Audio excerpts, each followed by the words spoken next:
Welcome to a Community Partners interview, where we explore the organizations, opportunities, and resources that look to make change in our daily lives. I'm your host, Lilly Cereghini, and you're listening to Voices for Ability Radio, all abilities, all the time. Today, I'm joined by Anthony Scoulter from the Mississauga VIP chapter of the Canadian Council of the Blind. The Mississauga VIPs are a local chapter of the CCB and are here to offer support for those with low or no vision by sharing information within the community about upcoming events, fundraisers, tech, to enhance the low or no vision lifestyle. Thanks for joining us today, Anthony. Thank you. So could you tell me a little bit about yourself and what inspired you to work at Mississauga VIP chapter? Sure. I'm Toronto born and raised, lived my whole life here, worked here. I am a father of 3, grandfather of 6. I retired about 8 years ago, and shortly after I retired, I lost my vision through a series of events. And that's what got me interested in the Canadian Council of the Blind and pushed me to begin a chapter for people with vision loss in the Mississauga area. That was about 7 years ago. That was actually going to be the second question. How did Mississauga VIP get started? Well, I had attended a session after my sight loss through the CNIB, and it's a common program that the CNIB runs. It has done for some time, about new beginnings or new horizons. It was a group of about 6 or 7 people who had suffered recent sight loss, and we attended sessions through the CNIB. But when those sessions were over, there was no continuing program. And we were concerned, especially since we gotten to know each other a little bit during the 6 weeks, and that we wanted to continue not only socially, but to find others like ourselves who were in similar conditions needing support. So we hunted, came across the Canadian Council of the Blind, which none of us knew about prior, and we contacted that organization, met with people, decided to begin a chapter in Mississauga. Took 6 people to become an official chapter, and today we have about 50 members living in and around Mississauga, Peel region, and even a bit beyond. A lot of people for a chapter. Well done. Thanks. What are some common myths and misconceptions about Mississauga VIP? I would say that there is something different from the CNIB, and that's a myth. A lot of people talk to us and say, oh, you're part of the CNIB. Or I didn't know that there was anything else outside of the CNIB, which was surprising. I remember one of our members saying to me when he joined, he said, I had sight loss for quite some time. I actually worked as a volunteer for the CNIB, but I'd never heard of your organization at all anywhere. The CCB has just celebrated just over 80 years in Canada, so it's not a new organization. And he was very taken by the motto of the CCB, which is a lack of sight is not a lack of vision. And he said to me, I wish I had heard that before. Speaks to what I've always believed, but I've never heard it said in a sentence. So even people who have had experience or know people who have vision loss aren't really aware that there is another type of organization. And so people wrongly just associate us with the CNIB and just think that it's a form of that organization, but it is quite different. Yes, we are. I have a joke in my friend group. The CNIB stands for Canadian National Incompetent Bureaucrats, because CCB is functionally social, not to mention making us aware of one another's existence. I didn't know about CCB London until university or so. And after that, like, my friend group pretty much exploded. It's like, God, look how many of us there are.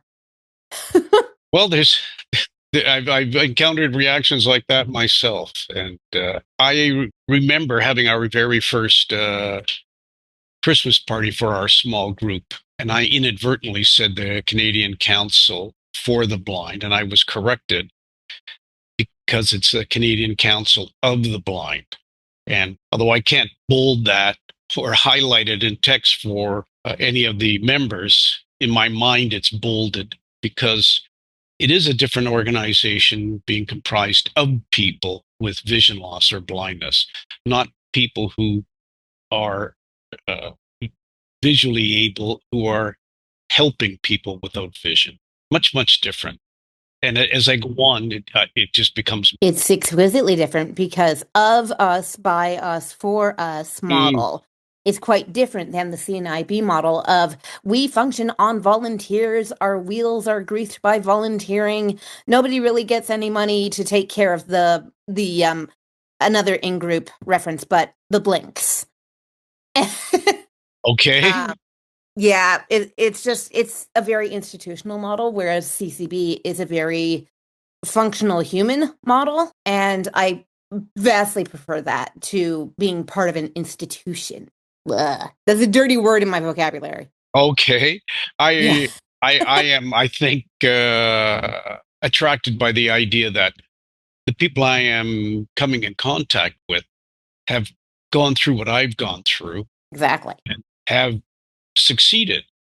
That's a bigger motivation for me than for someone volunteering to read my mail for me or to teach me how to use a white cane. Very important, but talking with someone who just said, yes, I had the very same problem, Anthony, and here's what I did. Or you won't believe it, but there's a person who has done this or that. And just hearing that is a real motivation rather than some type of learning experience teaching someone how to use a screen reader or something like that. Well, because for lack of a better word, you can see it being done. There's demonstrable proof that it can be done. Yes, proof is in the pudding. You're right. And even part of what the CCB does in its get together with technology group is the fact that the people who are helping us with tech are themselves low vision or blind. That is a doubler because if someone's helping me with my computer, but that person is also visually impaired, I think, okay, this is the person who can teach me. The other person who's looking over my shoulder at my screen and says, well, you're not on the right spot or try this. It's different. I hate that. I really do. I feel very uncomfortable with people literally looking over my shoulder or even figuratively because it's like, hi, am I allowed to do it for myself? Can you get out of my personal space? Yes, especially when they say, your screen is dark. Did you know that? Oh, yes. Or Yes, thank you, dear. yeah, Really? or the font is, 8. Okay, thanks for letting me know. It's it moves from being comic to being Annoying. okay. You took the word. If you don't mind. I'm visually impaired, not blind, so currently my font is 36. Oh, very good. Uh-huh. I do have vision in my right eye, but not too much to write home about. Um, so are there any restrictions to the services at Mississauga VIP, such as age, caregivers, or family members only, things of that nature? Well, as we started, our rule was anybody who had either a CNIB card or some kind of recognition of low or no vision was all you needed. We wanted to be inclusive right from the beginning. Age, background, even geographical location. We started in Mississauga, but because we tend to meet by Zoom, we found that we can connect with people almost anywhere. And we do have in-person events, but there's a group of people who are actually outside of not only Mississauga, but also outside of Peel region. So we still have open arms towards anybody who comes across us or we come across. And all we ask is if you are legally blind, you're in. We don't have Zinga. family members per se, but we do have volunteers. We're very lucky to have not only family and friends volunteers, but a couple of dedicated volunteers who help us with our events who are sighted. But otherwise, everyone else in the group is low or no vision. Yeah, we have that in London as well. There will usually be one or two volunteers per group activity unless it's like a coffee social, in which case we all just do our own thing. But like just people to shepherd us around in an unfamiliar space, that kind of thing, if need be. But other than that, it's quite independent. I find it rather liberating. That's a good point. Mhm. Without using any names, can you share a success story with me? What supports were put into place when someone asked for help? Uh, I think many of the people who come to us, either secondhand or hearing about us themselves, have trouble with uh, tech. That's probably the biggest. Because if you can't use a device to join a Zoom call or read a book or read emails or even handle your phone to call for a doctor's appointment, it's very, very tough. So the success story generally tends to happen when people have gone to not being able to hold the phone the right way or have only a flip phone, never used a smart device, and then after some time has been able to get to a point where they can join our Zoom call, they can participate in conversations, they can attend events. That's the magic key. I think having a white cane is great, and VLR services or the CNIB can help you with that part. But being part of a social group, being motivated, a lot of it has to be with communication. I think I find that navigation and transportation and communication are the big three. And I think CNIB can help you with navigation to send, but there's lots of now apps that help with local navigation. There are meta glasses that you can purchase. So navigation skills, as long as you have access to a smart device, you really become independent. But without that, you don't. So if you said what kind of success stories, I'll just relate one that came to me was one of the persons who joined the group a couple of years ago.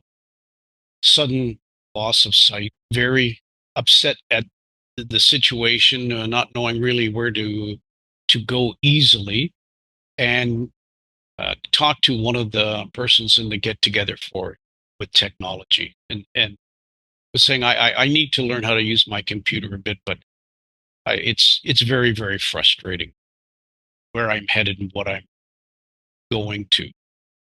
And he was told, well, I have a friend who has a wood shop and he does woodworking.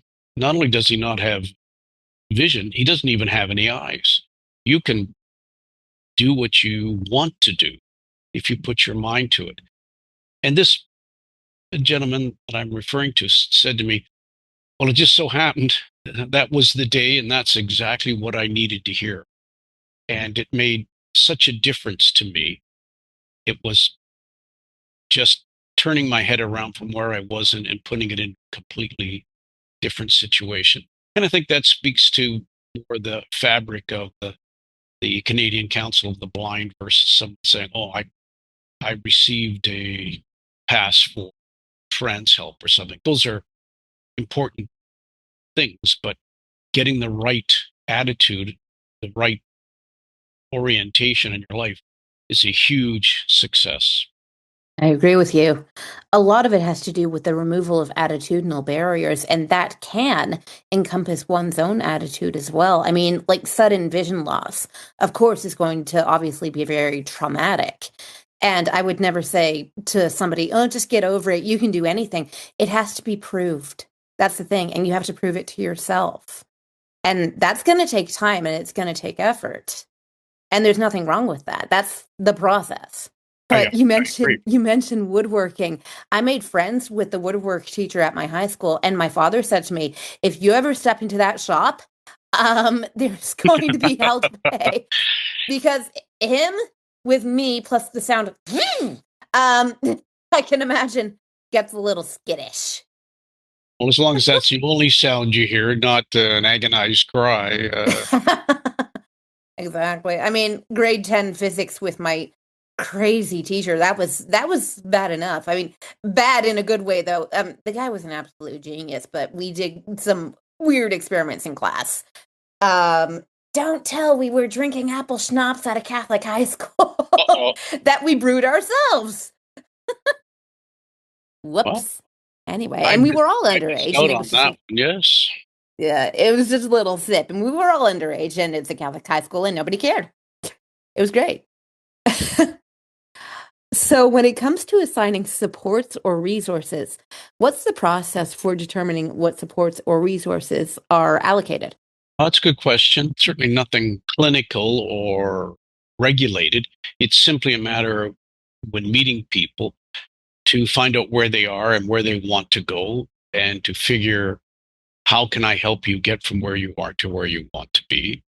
And if I can't, I will look for resources to help you get there. As I mentioned, we meet weekly by Zoom. And over the last year, we invited people from our community to come and make presentations once a month for about an hour or so, present, handle questions. We connected with people specifically in our own community, our own sort of safety net, if you will, organizations that perhaps I knew nothing about or others in the group hadn't met and would profit by learning. And I'll give you a couple of examples. There's an organization in Toronto, Balance for Blind Adults. I obviously new to being in the world of vision loss. I'd never heard of Balance for Blind Adults. Of course, I'd never heard of the Canadian Council of the Blind either. I didn't think I would ever have a need for something like that. But also Connect for Life, another organization right here in Mississauga, Fighting Blindness Canada, the Hamilton Group, Alliance for Accessibility Hamilton Alliance, uh, a new group starting up. And I'm very happy to connect people in our group to say, well, what are you looking for? So again, I'll give you another quick example. One of the ladies in the group lives close to Hamilton, and she was having some problems, especially with connecting with City Hall to get some help about street crossings. Items should be there to help people with vision loss. And I said, well, I know about an organization that we know about the Accessibility in Hamilton Alliance. Why don't we try to connect that way for you? Which we did. And they worked together. She ended up becoming a participant in educational activity through McMaster University. Was very, very satisfied with what progress she had made or getting around herself, but also that she was welcomed by that community. Well, if I hadn't heard of those two groups, how would I have ever made that connection? And I know that there are people now looking for opportunities for education, or in one case, for employment, and looking for public speaking as a venue, a way to improve self-confidence and communication, and use that as a tool for making better presentations, job interviews. That's, to me, that value is connecting with a lot of organizations that are willing to help. The difficulty in communication or self-education makes it very, very difficult. We've worked with people who've helped us get audiobooks so that we can learn on our own, read on our own, recording, uh, how to access entertainment, how to access all of the things that a sighted person can do with a smart device. That opens those doors for those persons. And by creating that community network, I think we've done a nice job in feeling like we are part of a larger group, as you do with your community partners presentation that I've seen at your website. I think that's a fabulous idea. I do like this. I do like having this opportunity. And in terms of reading, okay, I do have a few recommendations. The CNIB library, it's all audio or e-braille. You got to have a CNIB card, like one of the ID cards, but it's the one thing that they're good for. Their library is actually quite good. And then on YouTube as well, there's a lot of illegal audiobook uploads. Wink, nudge. I just finished my annual reading of Christmas Carol on an audiobook on YouTube. And Ugh, I had the choice of at least 5 or 6 different full audiobook presentations with some very talented readers and even the volunteer reader group, LibriVox, where, love LibriVox. yep, Love I them. have to take my hat off to the people. The choice of the items that they have is really different. But I've also learned how to use the Mississauga library system with Libby and with Hoopla to download audiobooks. Many of the people in the group use Sela, as you know, or Bookshare. So, but again, all new skills to me, all new skills to many people who join the group, especially those who have had recent uh, either uh, sight loss entirely or partial sight loss. Some people have had like a dramatic drop in vision all of a sudden, and they've been getting around with help. But when their sight deteriorates, all of a sudden they are out in the cold and really need to be reintroduced back to the things that they enjoy when they just had even partial sight. Hmm. It is a different mode of being. Like, I have a friend, actually, she is my best friend. She was born completely blind. She moves like a blind person, shall we say. There's hesitance, there's but not in a bad way. It's just, where am I in space? Whereas I'm clumsy and I'm irrational, and I don't move like a blind person. I move like a sighted person because it's how I was acculturated in school. The whole idea in elementary school is, if you have any degree of vision, you are sighted. Not true. Coming from the opposite side, if you have any degree of blindness, you're one of us. Which is why I appreciate having the community that I do, because they teach me how to live as a blind person, even though I'm not all the way there. That's for, They're just that different school modalities. experience. Yes, I myself didn't have that. Several in the group have, and I would say absolutely identical to what you're describing. Yeah, getting along, but not well. No. Well, it's ableism. It's meant to be ableism because sight is superior to blindness. No. Go away.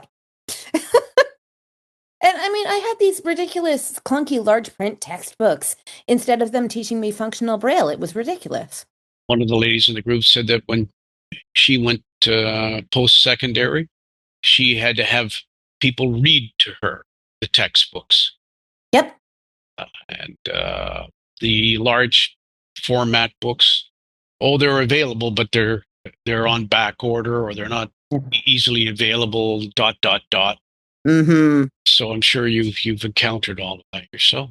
Oh, yes, of course. Even in university, like once I was able to get my stuff on USB, whoo, that was much better because then I could just plug it into Kurzweil and have that read to me. But before that tech was very up and coming in very early years of university, I had to get accessibility services to process my books for me that way. And I had one professor, he's the sweetest person you'll ever meet. I actually took him out for dinner recently because he retired. And he was not able to get our class textbook until October. We started in September. And he's constantly apologetic. And I'm like, Johnny, it's not your fault, but it's just the way the system worked at the time, but It's common. yeah, It's they have no problem really with giving us the shaft, unfortunately. uh, Speaking of which, what's the one thing that you find happening over and over again to individuals with disabilities that should not be, and how do we put a stop to it? that's a big question. Over and over, uh, people come to me with trying to navigate sites that portions of which are not labeled, they're not accessible, really. They don't adhere to an accessibility standard. So having gone through all of this effort to learn how to use a smart device, use uh, an iPhone or an Android phone with the text to speech, but to not be able to navigate through a site, even to sign up to learn something new. I'm surprised that it happens. There's going to be a webinar on transportation, communication, something from a government organization on uh, tax info for people with low incomes. I'm taking things out of the air. I would expect, well, that's obviously slated to my group. Let's get on the site and let's sign up. Well, navigating through a site to get to the register spot is often not easy to do. And I think in my mind that these people are hoping that I'm going to attend their webinar. They're talking about disability, but disability for people with vision loss requires an actual structural change in that presentation, in that link. And I'm just a bit floored when that happens. And I think, well, uh, I could guess that going to an ordinary website for people who are soccer fans, okay, I can guess that they haven't really built in a lot of accessibility. They're probably getting there. But if you're in the world of accessibility, things ought to be bang on. And I would say that's something that ought not to be there, but is there and repeats. This is the conditions that you asked for. That's one for sure that I I come across. Mm-hmm. That and that's difficult for people to accept. I don't like it. I was in disability studies for one of my undergraduate degrees, and regardless, it seems, of the AODA and regardless of WCAG, there's a difference between laying out the law versus enforcing the law, and no one seems to care to enforce. Because it's 2025. Hi, AODA, you're supposed to be up. What are we doing? Our province is not accessible, and this includes the Information Act. Yes, I Ay, remember ay. listening to Steve Pagan talk to David Onley uh, about how far Ontario had progressed in accessibility. It was one of the programs that Steve Pagan had put out, and it was several years ago, obviously. And he said, "Well, David, so much has changed in the time when you first started talking about accessibility for everybody. How are things going in your mind?" And as I'm recalling now, but David Onley said, "Well, your studio is different, Steve, and it was easier for me to get in." But he said, I got here a little bit early, and I thought maybe I would have time to get something to eat before this interview. So there's a restaurant across the way. I went over there in my wheelchair. Sure enough, there's a accessible button on the wall that I could push to open the door. He said, but it's high up, and I have to go upstairs to hit it. And he said, he's we're fighting against a mindset here, Steve. Why would you go to the trouble of making complying with the law, but then put stairs for you to climb up to get to that? That's I can't get there. I can't use it. Because building code is different from AODA and they don't have to follow the same standards. Shut up and do the right thing. So Oh my God. It those are frustrates me two no people end. who seem to know what they were talking about. Let's put it that way. No kidding. It frustrates me to no end because I am a very spirit of the law person. These people are going by the actual in print letter of the law. This needs to be done. Done. And then they don't do anything else. Well, David Leposki himself, when he Love him. communicates, there's a lot of I don't know what's the word, just dumb surprise that things are Mhm. still being built today, and steps being taken by organizations that just just hard to comprehend are still happening. That it's not only narrowing, we're still adding to the problem. I messaged David Lepofsky at 7 o'clock this morning on Facebook and said to him, in the new year, I am joining your AODA alliance. Oh, way to go. So be prepped because I'm a go-getter. Good, good. Ugh, he needs people. We need people. And I mean, he's blind. I'm visually impaired. We come from the same sort of background in that regard, but he's a lot smarter than I am. So let's work together. Yes, we need more. Yes, we do. Does Mississauga's VIP have any events coming up? Uh, we're trying to work out something for White Cane Week. The CCB has White Cane Week, which is in the first week of February. Yep. And it's the 80th anniversary of that event this year. Ooh, I And like it. we've talked about it in our group, just not sure exactly how to formulate something. We just came off our annual Christmas party in the last weekend of November, which was a nice get together and event. Had a lot of fun. The White Cane we've never done. We do have an annual barbecue in the spring, and we try to get pub nights, etc., events like that. But we tend, because of those problems on transportation, people find it awkward sometimes to get to an event unless it's ideal. The building is ideal, then the event is ideal, and the weather is ideal, Mhm. and the time of day is ideal. Even having all of the above, but then traveling in nighttime, people are skittish about doing that. So, but we meet by Zoom very often, and I have found, I don't know whether you feel the same, but I can be sitting in a room with many people who have vision loss, but I'm really only connected generally with the people to my left and to my right at the table, maybe across the table. But I can't see across the room. I can't even tell you who else is really there. But on a Zoom call, what I found was that I hear everybody's voice. I hear them coming in. I hear them leaving if they go. Uh, and I hear them add to the general conversation in a way that is awkward in a larger room. So Mhm. there's a lot of comfort, but there's a lot of more personal communication online, oddly enough. Whereas in person, it it makes a lot of sense when you already know all the people in that room, and I can go in and say, "Oh, is David here, or is Paul uh, here? I heard his name. Which table is he at? I'd like to drop by and see him."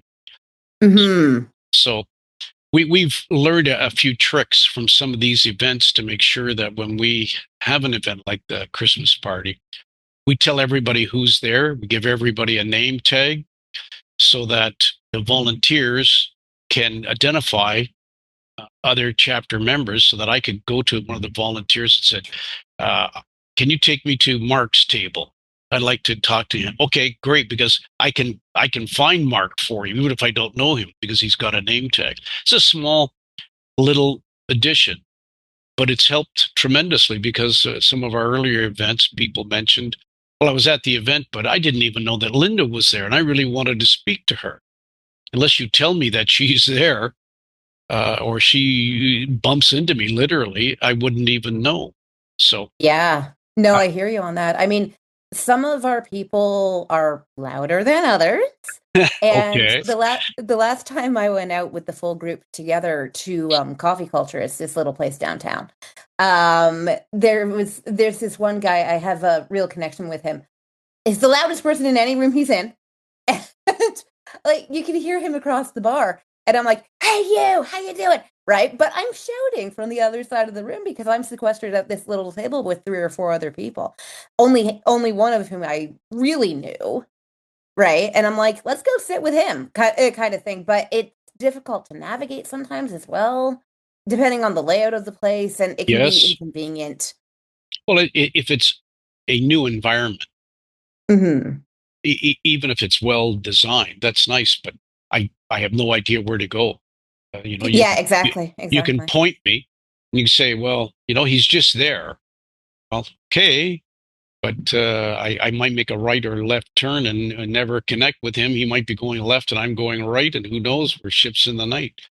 So just in-person events as a group, uh, I I tend to feel that it really needs careful planning. Now, a pub night, getting into a small place, talking a little bit, the people who are at your particular table, getting something to eat and having a good time. People don't expect a lot more than that, but at a social gathering hosted by the chapter, we've really had to mind our P's and Q's, so to speak, so that everybody gets a chance. Everybody, they're not crowded. There is space between tables. There's single level access, enough space so trans help can drop people off. But you really have a long list to make things work and be unnoticed. That people don't know. So what was that? Or why did I walk into this? Or, you know, it's just a thing. Hmm. So, if someone wanted to become a member or a volunteer with Mississauga VIP or to get more information about you guys, where do they go? Well, fortunately, the CCB has a very nice website, very accessible, ccbnational.net.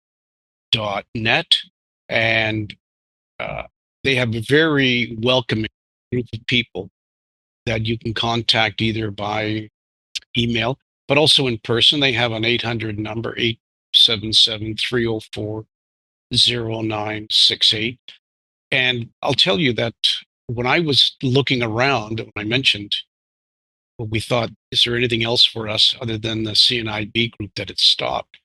I ended up phoning. And the lady who answered the phone was so kind and so understanding. She herself has a vision impairment, and she just made me feel like I was a member of the group right from the beginning.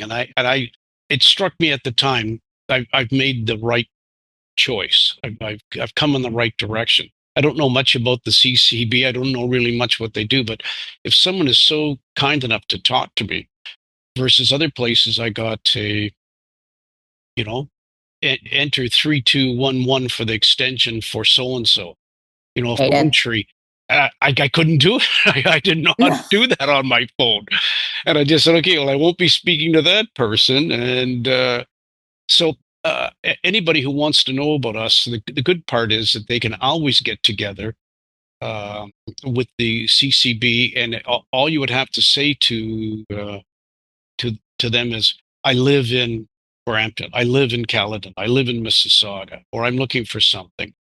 And when they give the information to the CCB, I'm notified immediately. There's someone who's living in West Etobicoke. Would they be a member of the Toronto Visionaries, or would they be a member of the Mississauga VIPs? I said, oh, well, where's the address? We'll call, we'll talk, we'll sort it out. But we connect back because we know that I can't advertise in a post board at the local grocery store. Uh, Connecting with people in any kind of print medium is just unlikely to reach people with vision loss. And if the people themselves don't have good opportunities, smartphones and text readers, etc., they really do have to rely on friends and family. So I'm just glad that the CCB uh, has that ability to immediately direct people. There's many chapters across Canada, and many of the chapters that are there are of particular interest. There are chapters who specialize in blind sailing, blind curling. I think the London group has blind curling. Yes, we do. Yeah. Mark? The last name? I'm sorry, I'm blanking on his name right now. It'll come to me before the end of our talk. Just uh, dragon boat racing. There's just so many different things. So some of the Hmm. chapters are entertainment or sports specific. And Hmm. that's of interest to people. But ours is a general chapter, more a social chapter. But many of the people who are chapter members today came to us exactly through the CCB, making an inquiry, immediately direct. Nice. I do know of a Mark in our chapter, but he might not be the person you're talking about. In terms of our Walker, curling, though, Mark hmm? Walker, Mark Walker. I'm aware of the name, but I don't know him personally. All right, I think he was interested in the curling, and I just happened to know him. So Yeah, go in ahead. terms of our curling people, I have a friend, Jocelyn Dorr. She's our curler expert, pretty much. Well, She's cool. We like her. I've never tried it without sight, and I didn't do well when I had sight. So that's.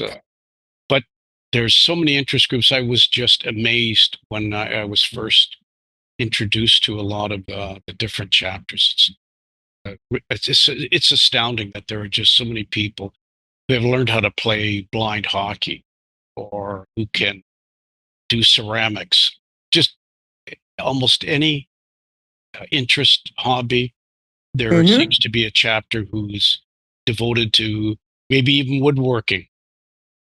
I know that they have that at the hub in the CNIB, but I think some of the chapter members I know who have had an interest in cooking. So, Hmm. I mean, we can do very expansive things, that's for sure. mhm. Uh-huh. All right. Well, thank you for your time today, Anthony. I really appreciate it. Well, thank you. I always like the opportunity. I've come to realize I said that printed material is really not going to reach, I think, directly to people with vision loss.